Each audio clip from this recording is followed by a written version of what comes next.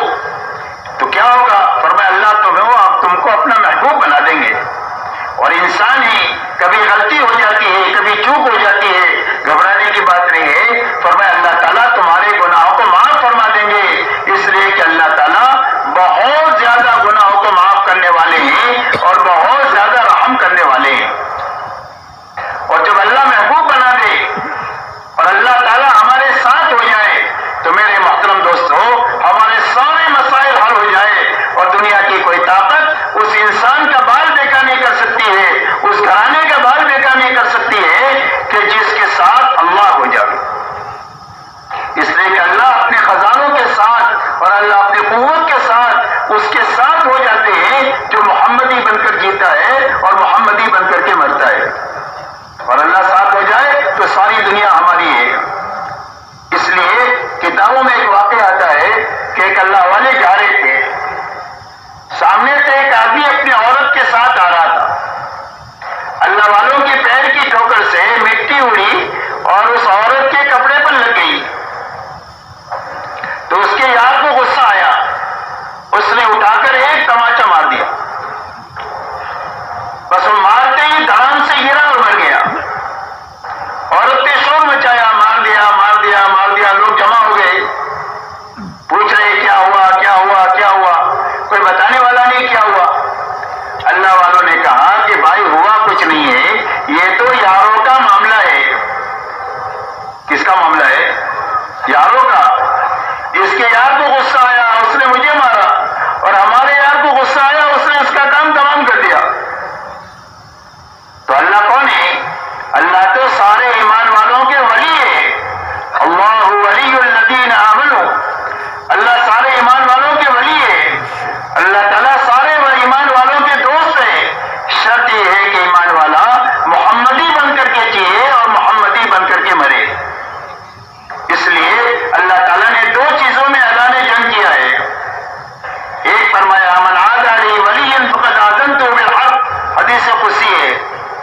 سیکھنے کے اور ٹھیک کرنے کے معنی ہیں۔ ابھی ہماری 24 گھنٹے کی زندگی محمدی بن کر کے جینا آسان ہو جائے، اس کے لیے اللہ تعالیٰ نے دوسری لائن جو دیا ہے وہ عبادت کی لائن دیا ہے۔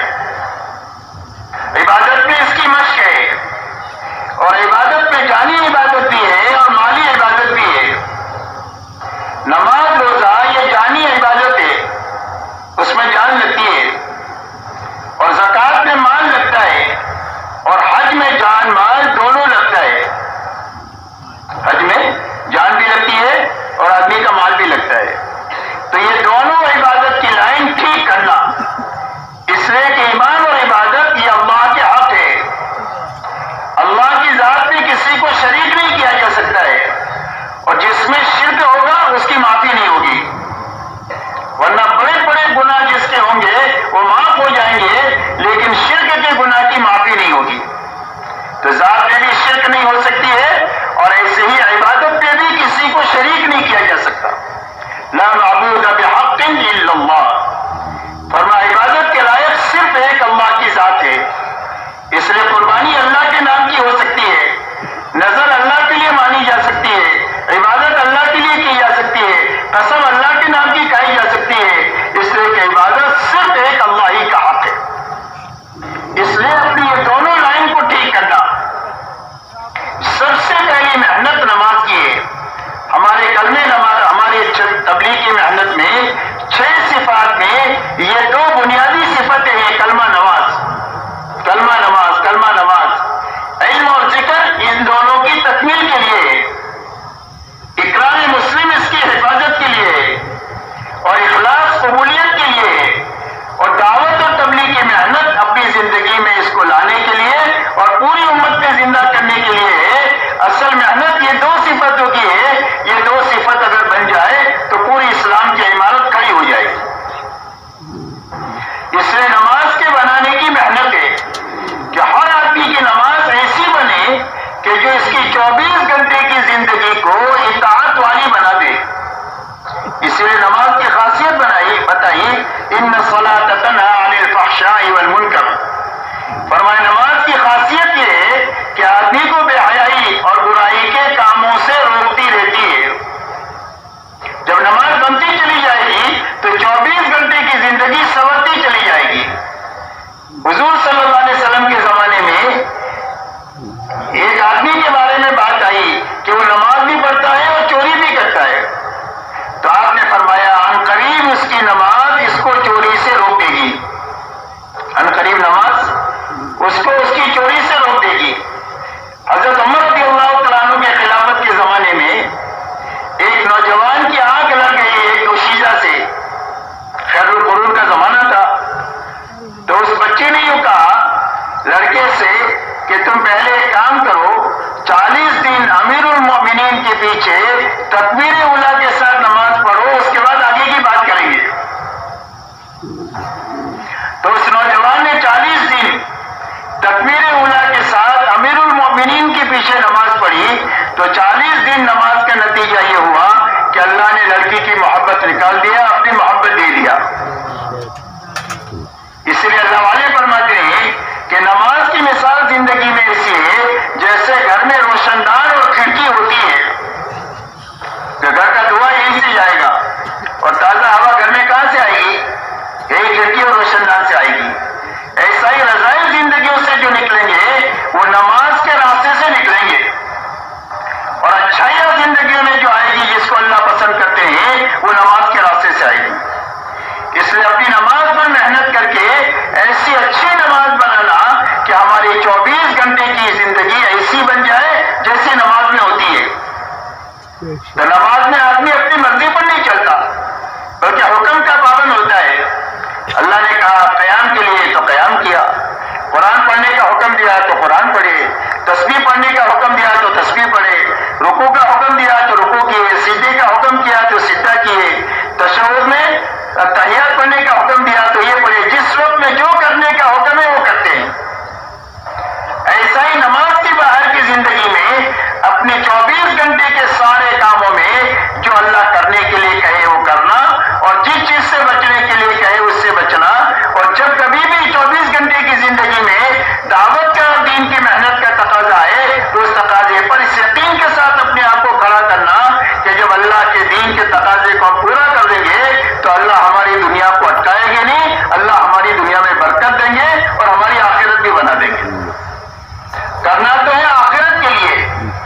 دنیا کو مقصود نہیں بنانا ہے، مقصود تو آخرت کو بنانا ہے، لیکن یقین رکھنا ہے کہ جب اللہ آخرت دین کے راستے سے بنائیں گے تو اللہ تعالیٰ دنیا بھی اس راستے سے بنا دے گی۔ اس لیے نماز پر محنت ہے، دعوت اور تبلیغ کی محنت کے ذریعے سے پوری امت کی زندگی میں ایک نماز زندہ ہونی چاہیے، اور نماز میں جان پیدا ہونی چاہیے جو پوری زندگی کو نکھار دے اور بے حیائی اور برائی سے زندگیوں کو پاک کر دے۔ روزہ ایسا اچھا امت میں زندہ ہو جائے کہ جو حرام سے بچنے کی طاقت پیدا کر دے۔ یہ روزے کی غایت ہے کہ روزے کیوں فرض کیے گئے؟ کہ اس لیے فرض کیے گئے ہیں کہ روزے کی برکت سے حرام سے بچنے کی طاقت پیدا ہو جائے گی، کہ جس طرح حلال سے بچ گئے، گھر میں حلال کھانا ہے، حلال بیوی ہے، حلال پانی ہے، لیکن بچے ہوئے ہیں اس لیے کہ اللہ نے منع کیا ہے تو بچ گئے، تو جس طرح حلال سے بچ گئے، حرام سے بچنے کی طاقت پیدا کرنے کے لیے اللہ نے روزے فرض فرمائے، اور آدمی کی زندگی میں تقویٰ پیدا ہو جائے تو اللہ اس کو ایسی جگہ سے روزی دیں گے جہاں سے اس کو وہم و گمان بھی نہیں ہوگا۔ کسی مسئلے میں الجھ گیا تو تقوی کی برکت سے اللہ اس مسئلے میں سے اس کو ایسا نکال دیں گے جیسے سے آٹے میں سے بال نکل جاتا ہے، تقوی کی برکت سے اللہ وہ جڑوں سے نکال دیں گے، یہ تقوی کی برکت ہے۔ اور زندگیوں میں تقوی آ جائے گا تو اللہ تعالیٰ سارے کاموں کو آسان کر دیں گے۔ دنیا میں جتنے کام مشکل بن گئے ہیں وہ کام آسان جو ہوں گے وہ تقوی کی برکت سے ہوں گے۔ اور یہ فرمایا زندگیوں میں تقوی پیدا ہوا تو اس تقوی کی برکت سے جو بھول چوک ہو جائے گی وہ معاف ہو جائے گی۔ تقوی کی برکت سے اللہ بھول چوکوں کو معاف کرتے رہیں گے، اور اللہ تعالیٰ جو نیکی ہوگی اس کو اللہ اس کا وزن بڑھا دیں گے۔ قیامت کے دن نیکیوں کو گنا نہیں جائے گا، نیکیوں کا وزن کیا جائے گا، اور نیکی میں وزن جو پیدا ہوگا وہ تقوی کی برکت سے پیدا ہوگا۔ آپ اندازہ لگائیں کہ تقوی کی برکت سے نیکی میں کتنا وزن پیدا ہوتا ہے۔ حضرت عمر بن الخطاب رضی اللہ تعالیٰ عنہ حضرت صدیق اکبر رضی اللہ تعالیٰ عنہ سے یہ فرماتے ہیں کہ آپ اللہ کے رسول کے خلیفہ، اگر آپ ایک رات کی نیکی ہجرت والی مجھے دے دیں اور ایک دن کی نیکی دے دیں جس دن میں آپ نے امت کو سنبھالا ہے آپ کے وصال پر، تو میں اپنی اور اپنے خاندان کی ساری نیکیاں دینے کے لیے تیار ہوں۔ ایک رات اور دن اتنا وزن ہے اس کا کہ فرمایا اللہ کے حضرت عمر رضی اللہ تعالیٰ عنہ کے ذریعے سے کتنا بڑا کام ہوا ہے، آپ اندازہ نہیں لگا سکتے جو کام ہوا ان کی زندگی میں، لیکن فرماتے ہیں میں سارے کام آپ کو دے دوں اگر آپ ایک دن کی نیکی دے دیں اور ایک رات کی نیکی دے دیں۔ تو یہ وزن کیسے کہاں سے آیا؟ یہ تقوی کی برکت سے آیا۔ قرآن پاک میں اللہ تعالیٰ نے حضرت صدیق اکبر کو سب سے بڑا متقی بتایا ہے۔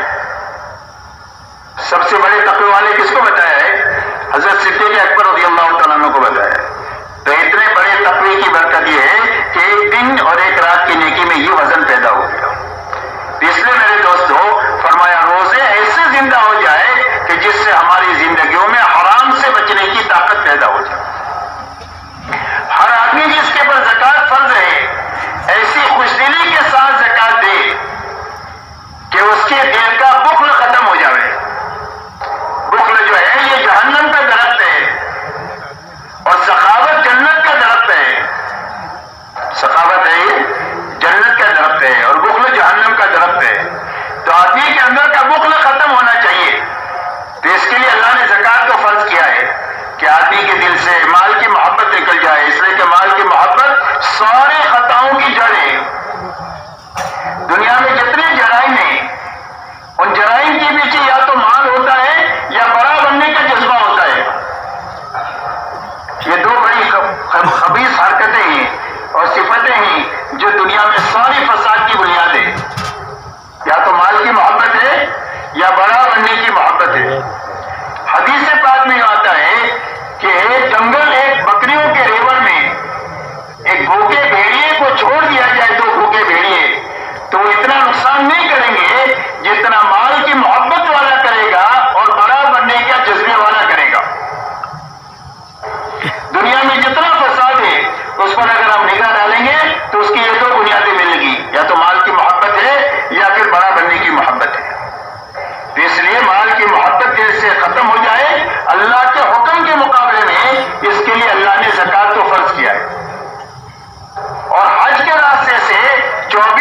نبی کی زندگی اطاعت والی بن جائے، اس لیے کہ حج اطاعت سکھانے کے لیے کہ حج میں بہت ساری باتیں جو آدمی کی سمجھ میں نہیں آتی لیکن کرنا ہے. کیوں کرنا ہے؟ اس لیے کہ اللہ کا حکم ہے، اس لیے کرنا ہے. شیطان کو کنکری کیوں مارنی ہے؟ کہ اس لیے کہ ہمارا حکم ہے، اس کے لیے مارنی ہے. تو حکم پورا کرو گے تب کیا دیں گے؟ فرمایا ایک ایک کنکری پر تمہارے مہلک گناہوں کو معاف کریں گے. ایسے بڑے بڑے گناہ جو آدمی کو ہلاک کر دے ہوئے، ایک ایک کنکری پر اتنے بڑے بڑے گناہ معاف ہوں گے. ایسے ہر نیکی کے اوپر. ایسے ہی نماز کے بارے میں کہ بھئی مغرب کی نماز کہاں پڑھیں گے؟ مزدلفہ کے دن. فرمایا عرفات میں نہیں پڑھیں گے، مزدلفہ میں عشاء کے وقت میں پڑھیں گے. کیوں پڑھیں گے؟ کہ ہمارا حکم ہے، اس کے لیے پڑھیں گے. تو حکم پر زندگی لانے کے لیے حج ہے کہ آدمی کی زندگی پوری خواہش سے نکل کر کے اللہ کی اطاعت پر آنے کے لیے حج ہے. تو عبادت کی لائن زندہ ہو جائے امت میں، اور اس کی غائب جو ہے وہ ظاہر بھی زندہ ہو جائے. اس کی محنت دعوت اور تبلیغ کے راستے سے کہ ہر فرد امت میں عبادت کی لائن ٹھیک ہو جائے. اس لیے کہ یہ دوسری بنیاد ہے ہمارے دین کی. تیسری بنیاد میرے دوستو یہ ہے کہ ہماری معاشرت میں پاکیزگی پیدا ہو جائے، ہمارے رہن سہن میں اچھائی پیدا ہو جائے. اس لیے کہ اللہ تعالیٰ نے دنیا کو تعلقات کی جگہ بنائی ہے. یہ دنیا تعلقات کی جگہ ہے. ہر آدمی کے تعلقات ہے. ماں باپ ہے، بچے ہیں، آپس کا تعلق ہے. میاں بیوی ہے، آپس کے تعلقات ہے. بھائی بہن ہے، آپس کے تعلق ہے. دادا دادی ہے، نانا نانی، آپس کے تعلقات ہے. پڑوسی ہے، پڑوسی کے تعلقات ہے. سیٹ ہے، نوکر ہے، دونوں کے ایک دوسرے کے تعلق ہے. ایک حاکم ہے، ایک رعیت ہے. یہ سارے تعلقات ہیں. اور جتنے تعلقات ہیں اتنے حقوق ہیں. جتنے تعلقات ہیں اتنے حقوق ہیں. ان تعلقات کی بنیاد پر جو حقوق اللہ نے عائد کیے ہیں ان سارے حقوق کو معلوم کر کے ان حقوق کی ادائیگی کے ساتھ جینا. ماں باپ کے کیا حق ہے، اس کے حق کو معلوم کر کے ماں باپ کا حق ادا کرنا. فرمایا ماں باپ کی خوشی میں اللہ کی خوشی ہے، اور ماں باپ کی ناراضگی میں اللہ کی ناراضگی ہے. بعض مرتبہ معاشرت کے لائن کی غلطی ایسی ہوتی ہے جو آدمی کے ایمان پر اثر انداز ہوتی ہے. حضور صلی اللہ علیہ وسلم کے زمانے میں ایک نوجوان صحابی کا انتقال ہونے لگا. کلمے کی تلقین کی جا رہی ہے تو زبان سے کلمہ نہیں نکل رہا. حضور صلی اللہ علیہ وسلم کو اطلاع دی گئی، آپ تشریف لائے. تحقیق حال کیا تو پتہ چلا کہ ماں کو تھوڑی سی ناراضگی ہے، اس لیے کہ ان کی زبان میں تھوڑی تیزی تھی. تو یہ معاشرت کی لائن کی غلطی ہے جو آدمی کے ایمان پر اثر انداز ہو رہی ہے. تو اس لیے ماں باپ کے حقوق ہیں تو ان کے حقوق کی ادائیگی کے ساتھ جینا. بچوں کے حقوق ہیں، بچوں کی ضرورتوں سے ہم واقف ہیں، ان کے حقوق سے واقف نہیں ہیں. اسی لیے فرمایا کہ بچے کا سب سے پہلا حق یہ ہے کہ جب پیدا ہو جائے تو اس کا اچھا نام، اس کے ایک کان میں اذان کہی جائے، دوسرے کان میں اقامت کہی جائے. پہلے دن سے یہ سبق پڑھایا جائے کہ تیری زندگی کا مقصد یہ ہے. اس کا اچھا نام رکھا جائے. نبیوں کا نام ہے، صحابہ کا نام ہے، تابعین کا نام ہے، اللہ والوں کا نام ہے. اس لیے کہ نام کا اثر آدمی کی ذات پر پڑتا ہے. بولنے لگے تو اللہ کا نام سکھانا. پڑھنے کے قابل ہو جائے تو اس کو استاد کے سامنے الحمدللہ شروع کرا دینا. جو اپنے بچوں کو قرآنی تعلیمات کے لیے مکاتب میں بھیجتے ہیں، جب وہ بچہ بسم اللہ شروع کرتا ہے اللہ اس کے ماں باپ کی مغفرت فرما دیتے ہیں. یہ بچوں کے حقوق ہیں. بڑا ہو گیا تو دیندار گھرانہ دیکھ کر شادی کرنا. مالدار دیکھ کر کے نہیں، خوبصورتی دیکھ کر نہیں، بلکہ دینداری دیکھ کر اس کی شادی کرا دینا. یہ بچوں کے حق ہے ماں باپ کے اوپر، اور اس کے بعد میں بچوں کے ذمہ ماں باپ کے حقوق ہے. ایسے ہی میاں بیوی ہے، ایسے حاکم اور رعیت ہے، ایسے ہی سیٹ اور نوکر ہے. ان سب کے حقوق ہیں. جب حقوق ادا ہو جائیں گے تو پوری امت ایک اور نیک ہو جائے گی. جب حقوق ادا ہوں گے تو پوری امت ایک اور نیک ہو جائے گی، اور پوری دنیا جنت نشان بن جائے گی. کسی کو کسی سے کوئی خطرہ نہیں ہوگا حقوق کی ادائیگی کی وجہ سے. ہر انسان کی جان، ہر انسان کا مال، ہر انسان کی عزت اور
تو پوری امت ایسی بن جائے گی. حدیث میں فرمایا کل جسدل واحد کہ ایمان والوں کی مثال ایک دوسرے کے ساتھ محبت کرنے میں، ایک دوسرے کے کام آنے میں اور ایک دوسرے کی بھلائی چاہنے میں ایسی ہے جیسا کہ ایک جسم ہوتا ہے.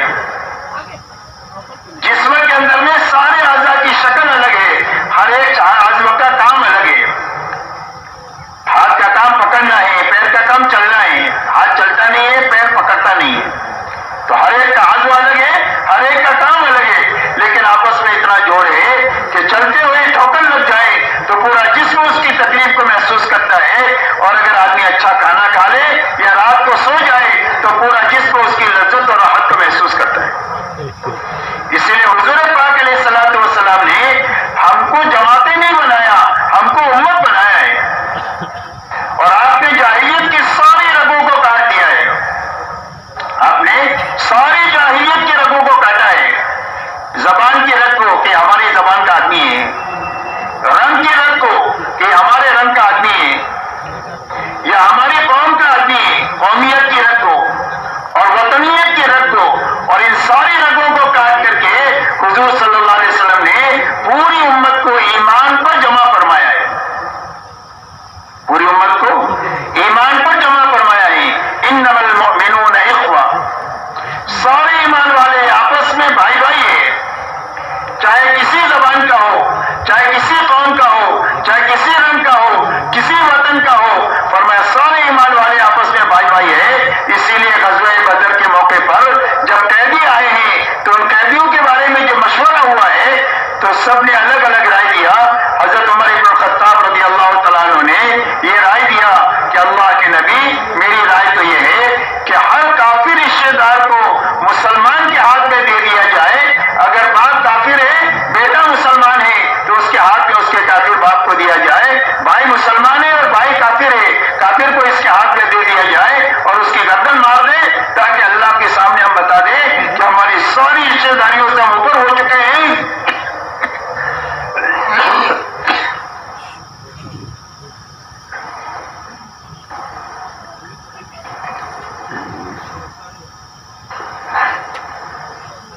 ہماری سب سے بڑی رشتے داری ایمان کی رشتے داری ہے. جو ایمان والا ہے وہ ہمارا اپنا ہے، جو ایمان والا نہیں ہے وہ ہمارا نہیں ہے. ہم اس کی بھلائی چاہیں گے، ہم اس کی ہدایت کا فکر کریں گے، لیکن محبت ایمان والے سے کریں گے. اسی لیے فرمایا کہ تم میں کا کوئی بھی کامل مومن ہو نہیں سکتا ہے جب تک اپنے بھائی کے لیے وہ چیز پسند نہ کرے جو اپنے لیے پسند کرتا ہے. اور یہ فرمایا تم جنت میں داخل نہیں ہو سکتے جب تک تم مومن نہ بنو، اور تمہارا ایمان کامل نہیں ہو سکتا ہے جب تک تم آپس میں محبت نہ کرو. مولانا سعید خان صاحب رحمۃ اللہ علیہ فرماتے تھے کہ لوگ تو اللہ سے منہ کو مان مانگتے ہیں، میں تو اللہ سے ایمان والوں کی محبت مانگتا ہوں کہ اللہ مجھے ایمان والے کی محبت دے دے. یہ ایمان والا ہے، قابل محبت ہے، چاہے کتنا ہی گناہوں میں ڈوبا ہوا ہو، گناہوں سے نفرت کریں گے، گنہگار سے محبت کریں گے.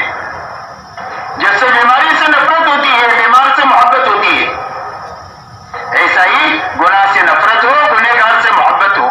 کوشش ہو گناہوں سے کیسے نکل جائے. جب گناہوں سے نکل جائے گا تو اللہ کا محبوب ہو جائے گا. التائب حبیب اللہ، گناہ سے توبہ کر لیا تو اللہ کا محبوب بن گیا. تو اللہ کے محبوب سے ہم کیسے دشمنی رکھ سکتے ہیں، کیسے بدگمانی کر سکتے ہیں، کیسے اس کی برائی چاہ سکتے ہیں. جو اللہ کا محبوب ہے وہ ہمارا محبوب ہے. اس لیے میرے دوستوں اپنی معاشرت میں پاکیزگی لانا. رات کو بھی بات بتائی گئی تھی کہ بھئی اپنی معاشرت میں انصاف ہونا چاہیے. انصاف یہ ہے کہ جو اپنے لیے پسند کرے اپنے بھائی کے لیے پسند کرے. ایمان والوں کے لیے احسان کا معاملہ کرنا، احسان کا معاملہ کرنا. زندگیوں میں کبھی کبھی موقع آتے ہیں احسان کے، تو آدمی کو وہ چکنا نہیں چاہیے. احسان کے موقع زندگیوں میں کبھی کبھی آتے ہیں کہ ایک طرف کھانا ہے، ایک طرف بھوکا ہے. میں نے صبح بھی کھایا ہے، دوپہر کو نہیں کھایا، بھوکے کو کھلا دیا، احسان کر دیا. زندگی میں ایسے مواقع کبھی کبھی آتے ہیں، تو یہ موقع کبھی ہاتھ سے جانا نہیں دینا چاہیے.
زندگی دیا جس کی وجہ سے جینا بھی آسان ہو گیا اور مرنا بھی آسان ہو گیا.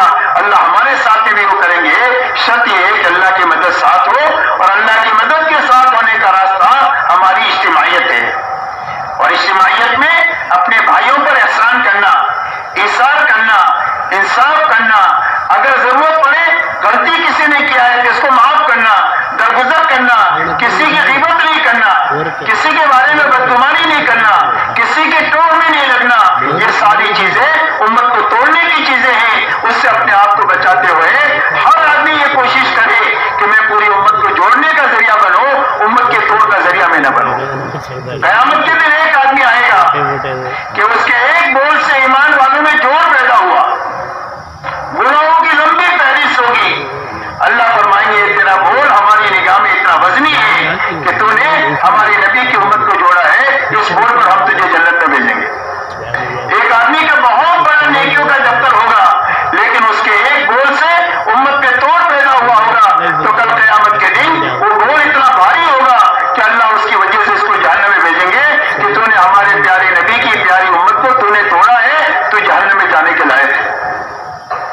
اس لیے میرے دوستو ہماری معاشرت میں پاکیزگی آئے, ہمارے معاشرت میں انصاف آئے, ایثار آئے, احسان آئے, ہمدردی آئے, ہر ایک کی بھلائی چاہنا آئے, کسی غلطیوں کو معاف کرنا آئے, درگزر کرنا آئے, اور ہر ایک کے ساتھ میں رحم کا معاملہ کرنا آئے. جو رحم کرتا ہے اللہ کی طرف سے اس پر رحم کیا جاتا ہے.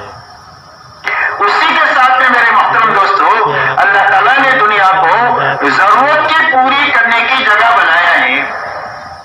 ہر انسان میں ضرورت بھی ہے, خواہش بھی ہے.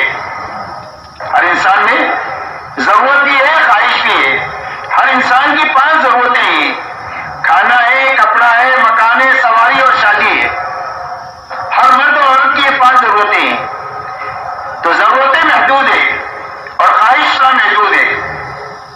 اللہ والے فرماتے ہیں خواہش کی مثال آگ کی, آگ میں کتنا بھی لکڑی ڈالو کبھی اس کا پیٹ بھرے گا نہیں. ایسا ہی خواہش کبھی کسی کی دنیا میں پوری ہو نہیں سکتی, اس لیے کہ خواہشات لامحدود ہیں اور دنیا محدود ہے. ایک بوتل میں 1 لیٹر پانی آ سکتا ہے جو اس میں 1.5 لیٹر نہیں ڈال سکتے. تو دنیا محدود ہے, خواہشات لامحدود ہے. تو دنیا میں اللہ نے ضرورت کے پورا کرنے کا وعدہ کیا ہے کہ اللہ تعالیٰ نے فرمایا وما من دابۃ فی الارض الا علی اللہ رزقها, فرمایا زمین پر جتنے جاندار ہیں ان سب کی روزی, ان کی تمام تر ضروریات کا پورا کرنا یہ اللہ نے اپنے ذمہ لیا ہے. تو ضرورت اللہ پوری کریں گے, اور خواہش کے پورے کرنے کا بھی اللہ نے وعدہ کیا. لیکن خواہش کہاں پوری ہوگی؟ فرمایا خواہش کے پورے کرنے کے لیے اللہ نے جنت بنائی. دنیا میں خواہش نہیں پوری ہو سکتی کسی کی, ضرورت پوری ہو سکتی ہے. اس لیے خواہشات کی پوری کرنے کے چکر میں جو لوگ لگتے ہیں وہ پوری ہوتی نہیں ہے اور اسی حالت میں وہ مرتے ہیں. اس لیے اپنی ضرورتوں کے حاصل کرنے کے لیے حلال راستہ اختیار کرنا, حرام سے اپنے آپ کو بچانا, یہ حکم ہے. حلال کا حکم ہے, حرام سے بچنے کا حکم ہے. اس لیے کہ حلال اور حرام کی تاثیر ایسی ہے جیسا کہ کھانے کی ہوتی ہے. کھانا اچھا پیٹ میں گیا تو طاقت بنے گی, آدمی کو خوشی محسوس ہوگی.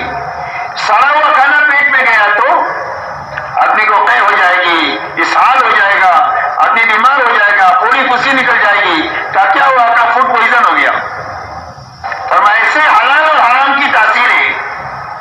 ایک اللہ والے فرماتے ہیں میری دعوت کیا ایک نیک آدمی نے, اور اس کا کھانا کھانے کے بعد میں کئی دنوں تک تہجد پڑھنے کا مجھے مزہ آیا. اور ایک فاسق کی میری دعوت ہوئی, اس کا کھانا کھانے کے بعد کئی دنوں میرے اندر برائی کا اور زنا کا جذبہ پیدا ہوا. اللہ ہماری سب کی حفاظت فرمائے. تو کھانے کا اتنا زبردست حلال حرام کی تاثیر ہے. اس لیے حرام سے بچنا اور حلال طریقے سے اپنی ضرورت کو حاصل کرنا. جب حلال طریقے سے اپنی ضرورت کے حاصل کرنے میں ہم لگیں گے تو اللہ تعالیٰ اس پر بھی ہم کو نیکی دیں گے. فرمایا کسب الحلال فریضۃ بعد الفریضہ, فرمایا فرائض کی ادائیگی کے بعد میں حلال کمائی میں لگنا بھی فرض ہے. تو حلال کمائی میں اللہ تعالیٰ آپ کو اور مجھے انعام دیں گے. جب فرائض کی ادائیگی کے ساتھ ترتیب زندگی کی صحیح ہو جائے گی تو صحیح زندگی کی ترتیب ہونے کے نتیجے میں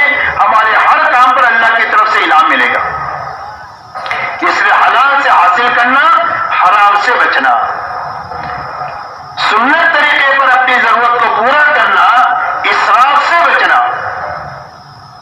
سنت طریقے پر اپنی ضرورت کو پورا کرنا، کھانا سنت کے مطابق کھانا اور حلال کھانا، لباس حلال طریقے سے حاصل کرنا، سنت طریقے پر لباس کو پہننا، بیوی کو حلال طریقے سے حاصل کرنا، سنت طریقے پر شادی کرنا. اپنی ہر ضرورت کو، اپنی سواری کی ضرورت ہوئی، سائیکل کے ضرورت ہو تو سائیکل خریدے، حلال سے خریدے، حرام سے نہیں. گاڑی کی ضرورت آئی تو گاڑی خریدے، لیکن حلال سے خریدے، حرام سے نہیں.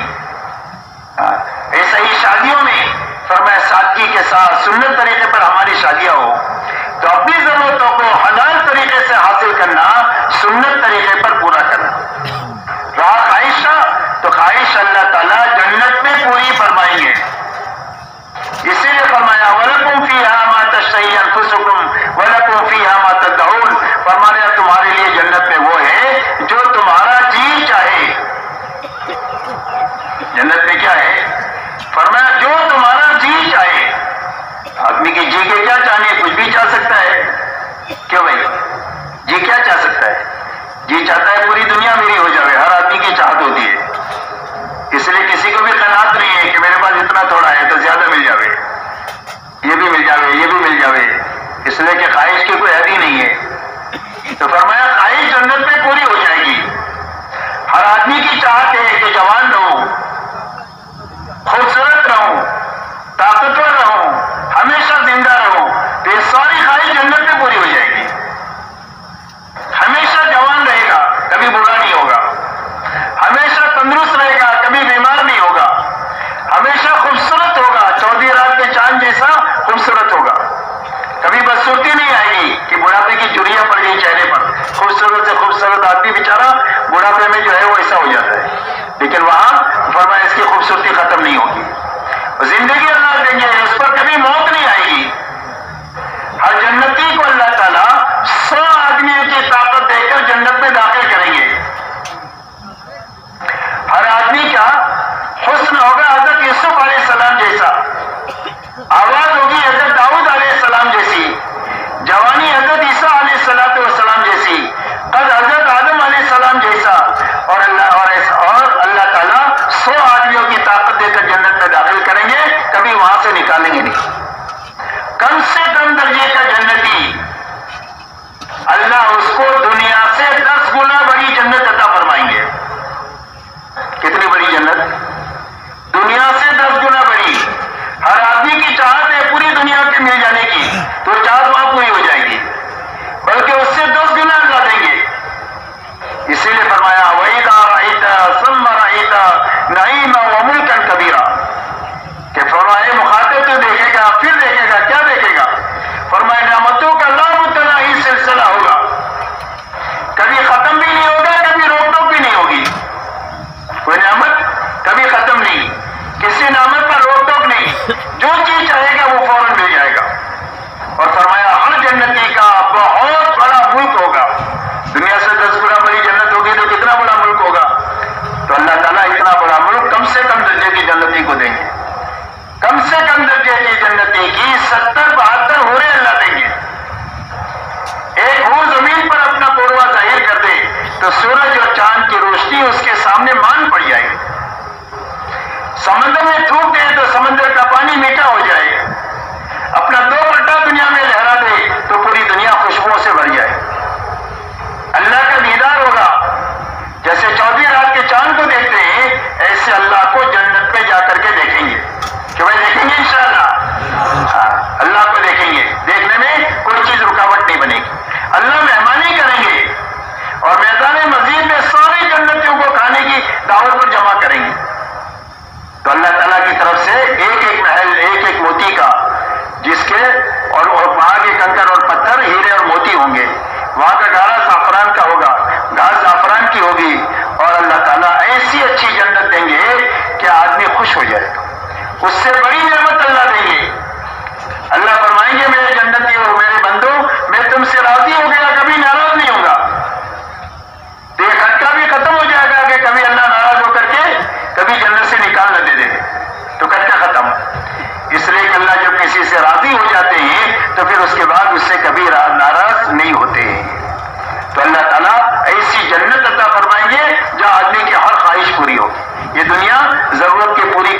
جگہ ہے. یہاں اپنی ضرورت کو حلال طریقے سے حاصل کرنا اور حرام سے بچنا، علماء سے پوچھنا اپنے سارے کاموں کو، تاکہ کوئی بھی مشتبہ چیز ہمارے پیٹ میں نہیں جانی چاہیے، ہمارے بچوں کے پیٹ میں نہیں جانی چاہیے، ہمارے گھر میں کوئی حرام اور ناجائز چیز نہیں آنی چاہیے. ہمارا گھر صحابہ جیسا گھر ہونا چاہیے اور اللہ والوں جیسا گھر ہونا چاہیے کہ جس میں کوئی بھی مشتبہ چیز اور مشتبہ کام ہماری زندگیوں میں نہیں آنا چاہیے. تو اس کے لیے اپنی زندگیوں کو علماء کی روشنی، علماء کے سامنے پیش کرنا اور علماء سے رہبری لینا تاکہ ہماری زندگی صاف ستھری بنے. اس لیے کہ دنیا کے سامنے جو چیز آئے گی وہ ہماری معاشرت آئے گی اور ہمارے معاملات آئیں گے. کہ بھائی دنیا کے سامنے کیا آئیں گے؟ ہماری معاشرت سامنے آئے گی، دنیا کے سامنے ہمارے معاملات سامنے آئیں گے. ہم نماز کا ایمان تو دل میں ہوتا ہے، نماز مسجد میں پڑھتے ہیں، روزہ پیٹ میں ہوتا ہے اور زکوٰۃ اپنے مسلمان بھائیوں کو ہی دے سکتے ہیں، دوسرے کو نہیں دے سکتے. حج بیت اللہ میں کرتے ہیں جہاں پر کسی بھی بے ایمان کا داخلہ ممنوع ہے. تو لوگوں کے سامنے ہماری معاشرت اور معاملات آئیں گے. کہ اپنے معاملات کو صاف اور ستھرا بنانا اور اس میں دو بنیادوں کو زندہ کرنا، ایک سچائی کو اور ایک امانت داری کو. اپنے معاملات میں سچائی اور امانت داری یہ دو بنیادیں ہیں ہمارے معاملات کی. اس میں سچائی ہونی چاہیے، جھوٹ نہیں ہونا چاہیے، وعدہ خلافی نہیں ہونا چاہیے اور اس کے ساتھ میں ٹال مٹول کی بات نہیں ہونی چاہیے. سچائی ہونی چاہیے اور امانت داری ہونی چاہیے. ناپ تول پر پورا دینا، ناپ تول کر پورا لینا اور اسی کے ساتھ جس سے لیا اس کو وقت پر دینا. غرض یہ کہ اپنے معاملات میں سچائی آنی چاہیے اور امانت داری آنی چاہیے. اسی کے ساتھ میں میرے دوستوں اپنی اخلاقی زندگی ایسی اچھی بننی چاہیے کہ سارے انسانوں کو ہم سے راحت پہنچے، کسی کو ہم سے ناحق تکلیف نہ پہنچے، ناحق تکلیف نہ پہنچے. یہ ہماری زندگی ایسی صاف ستھری ہونی چاہیے، اخلاق والی زندگی. اخلاق کا خلاصہ یہ ہے کہ ہر انسان کو ہم سے راحت پہنچے، کسی کو بھی ہم سے تکلیف نہ پہنچے. یہ اخلاق کا خلاصہ ہے. اور اخلاق بہت بڑی چیز ہے. حدیث پاک میں آتا ہے کہ اکثر لوگ جنت میں جو جائیں گے وہ تقوی کی وجہ سے جائیں گے اور اچھے اخلاق کی وجہ سے جائیں گے. جنت میں اکثر لوگ تقوی کی وجہ سے اور اچھے اخلاق کی وجہ سے جائیں گے، اور اکثر لوگ جہنم میں جائیں گے وہ زبان کی لفظی سے جائیں گے اور شرمگاہ کی لفظی سے اکثر لوگ جہنم میں جائیں گے. فرمایا اکملکم ایمانا احسنکم اخلاقا. فرمایا تم میں سب سے زیادہ کامل ایمان والا وہ ہے جو سب سے اچھے اخلاق والا ہے. قیامت کے دن آدمی کے عمل نامے میں سب سے زیادہ وزنی چیز اس کے اچھے اخلاق ہوں گے. اس لیے اپنی اخلاقی زندگی کو اچھے سے اچھی بنانا، ہمارے ماں باپ کو، ہمارے بچوں کو، ہماری بیوی کو، ہمارے پڑوسیوں کو، ہمارے گاہکوں کو، ہمارے سیٹ کو، ہمارے نوکر کو، ہمارے ملک کے ایک ایک بچے کو اور پورے عالم کے ایک ایک انسان کو ہم سے راحت پہنچے، کسی کو ہمارے سے تکلیف نہ پہنچے. اس لیے اخلاق کا خلاصہ حضور صلی اللہ علیہ وسلم نے چند باتوں میں فرمایا ہے. آپ ارشاد فرماتے ہیں کہ جو تمہارے ساتھ برائی کرے اس کے ساتھ بھلائی کرو. جو تمہارے ساتھ برائی کرے اس کے ساتھ بھلائی کرو. جو تمہارے پر ظلم و زیادتی کرے اس کو معاف کرو، درگزر کرو. اس لیے کہ بدلہ لینا مشکل ہے اور معاف کرنا آسان ہے. کیا مشکل ہے؟ بدلہ مشکل ہے. ایک آدمی نے آپ کو تماچا مارا کہ بھائی وزن کر کے آپ تماچا اتنا مار سکتے ہیں. اگر آپ نے ذرا سا زور سے مارا تو آپ ظالم ہیں. اس لیے حضور صلی اللہ علیہ وسلم کے پاس میں ایک صحابی آئے کہ اللہ کے نبی میرے غلام ہیں، وہ میرے ساتھ خیانت کرتے ہیں، کام چور کی کری کرتے ہیں، میں ان کو سزائیں دیتا ہوں، تو میرا کچھ معاملہ ہوگا اوپر؟ فرمایا ہاں تمہاری مار پیٹ کو ان کی خیانت کے ساتھ وزن کیا جائے گا. اگر تمہارے پاس میں مار پیٹ زیادہ ہوئی تو تمہاری پکڑ ہوگی. تو فرمایا جھگڑا میں اپنے آپ پالنا نہیں چاہتا، سب کو الگ چھوٹا اڑا کر دیا، آزاد کر دیا. تو آج آپ ناپ کر کے مار نہیں سکتے. کسی نے سخت سست آپ کو کہہ دیا تو آپ ناپ کر کے سخت سست نہیں کہہ سکتے. غصے میں تھوڑی بھی زیادتی ہو جائے گی. آپ زیادتی کر لیں گے تو آپ کا شمار ظالمین میں ہوگا. اور اللہ ظالم کی حمایت نہیں کرتے، اللہ مظلوم کی حمایت کرتے. تو اس لیے بدلہ لینا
جو تمہیں کبھی چائے پانی کا نہ پوچھے اس کو کھلاؤ پلاؤ. فرمایا یہ اولین اور آخرین کے اخلاق ہے. آپ فرماتے ہیں مجھے اللہ نے اس لیے بھیجا ہے کہ انسانوں کو اخلاق کی بلندیاں سکھاؤں. اس لیے کہ دنیا میں اخلاق نام کی کوئی چیز تھی ہی نہیں. اخلاق پرستی کو ہی لوگ اخلاق سمجھتے تھے. تو آپ نے فرمایا میں دنیا میں اس لیے بھیجا گیا ہوں تاکہ انسانوں کو اخلاق کی بلندیاں سکھاؤں. آپ اندازہ لگائیں حضور پاک علیہ الصلوۃ والسلام جب فاتحانہ طور پر مکہ مکرمہ میں اپنے 10,000 صحابہ کے ساتھ داخل ہوئے ہیں تو آپ نے کسی سے بدلہ نہیں لیا. آپ نے بیت اللہ کی چوکھٹ پکڑ کر یہ فرمایا یہ بتاؤ میں تمہارے ساتھ کیا معاملہ کروں گا. تو انہوں نے کہا اخن کریم ابن اخن کریم. فرمایا آپ تو بھلے ہیں, بلوں کی اولاد ہیں, ہم آپ سے بھلائی کی امید کرتے ہیں. آپ نے فرمایا میں تمہارے ساتھ وہ معاملہ کروں گا جو میرے بھائی یوسف نبی نے اپنے بھائیوں کے ساتھ کیا تھا. جن بھائیوں نے کنویں میں ڈالا اور جن کے اوپر ساری مصیبتیں بھائیوں کی وجہ سے آئی, جب یہ بھوکے ان کے پاس پہنچے ہیں تو انہوں نے کہا لا تثریب علیکم اليوم, تمہارے پر کوئی لعن تان نہیں, اللہ تم کو معاف کر دے, ہم نے تم کو معاف کر دیا. آپ نے فرمایا انتم الطلقاء, جاؤ تم سارے کے سارے آزاد ہو. مکہ والے کہتے ہیں ہمیں ایسا لگ رہا تھا ہمیں اپنے قبروں سے اٹھے ہیں اور ہم کو نئی زندگی ملی ہے. آپ ایسے عظیم اخلاق کے ساتھ میں بھیجے گئے ہیں. تو فرمایا اولین اور آخرین کے اخلاق ان 4 بنیادوں کے اندر میں ہے. اس لیے اپنی اخلاق کی زندگی کو ایسی اچھی بنانا کہ ساری انسانیت کا قلوب دین کی طرف متوجہ ہو جائے. صحابہ دنیا میں ایمان, اعمال اور اخلاق کے ساتھ پھرے ہیں. صحابہ دنیا میں ان 3 بنیادوں کے ساتھ پھرے ہیں, ایک ایمان کے ساتھ, ایک اعمال کے ساتھ اور ایک اخلاق کے ساتھ, جس سے پوری دنیا کے قلوب کو اسلام کی طرف متوجہ ہونے کا ذریعہ بنے.